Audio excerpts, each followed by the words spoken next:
Quand ça ne veut pas, ça ne veut pas. Hier, nous étions sortis en mer pour assister au prologue de la Mini Transat, mais sans souffle, sans vent, les voiles sont restées inertes et toute la flotte a dû rentrer. Alors l'attente se prolonge, notre curiosité aussi de les voir sur l'eau, surtout le bateau de Benoît Marie dont je vous parlais hier, avec ses prouesses, ses vols au-dessus de l'eau, tout ça. Mais il faudra qu'on attende encore, parce que ce n'est pas hier qu'on pouvait voir tout ceci, donc l'attente se prolonge, oui, et avec elle la pression, l'excitation, l'appréhension. Au Sable d'Olonne, vous le savez déjà, près de 90 marins sont réunis depuis plusieurs jours. Dans 3 jours seulement, ils s'élanceront pour l'aventure de leur vie, traverser l'Atlantique, seuls, sans assistance, sans communication moderne, juste eux, un voilier, et leur volonté farouche d'aller au bout.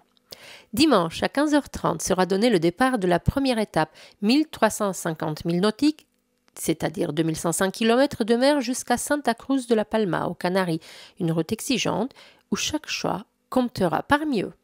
Alors parmi les 90, je vous donne juste 2-3 noms rapidement, et je vous donne juste les bateaux les plus innovants, parce que je ne peux pas parler de tout le monde. Donc les foilers affûtés évidemment, qui promettent des cavalcades vertigineuses au-dessus de l'eau, comme le Nicomatic petit bateau de Benoît Marie, capable de pointe, vous l'avez vu hier, à plus de 30 nœuds.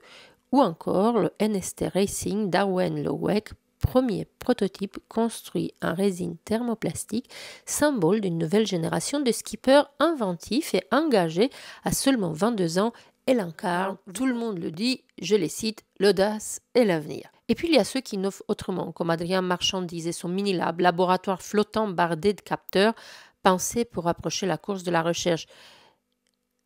Mais au-delà de la technologie, au-delà de la compétition, il y a une quête intime, la solitude, le face-à-face avec soi-même, la magie des nuits étoilées en plein océan, parce que si ici je vous ai cité les bateaux les plus performants, ils sont 90, ma vidéo ferait 3 heures si je vous parlais de tous, des jeunes très prometteurs, des aventuriers, parce que c'est ça la Mini Transat depuis 77, c'est une école, un laboratoire, une école de découverte des plus grandes choses, des grandes courses d'après au large, en tant que marin, dans les performances des bateaux aussi.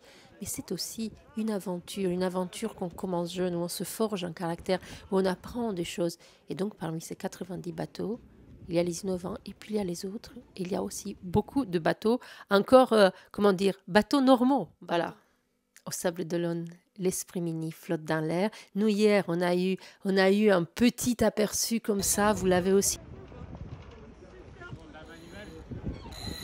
Au Sable d'Olonne, l'Esprit Mini flotte dans l'air. Nous l'avons vécu hier sur l'eau, c'était magnifique.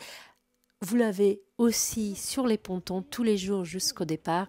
Un mélange rare de convivialité, de solidarité et d'audace pure.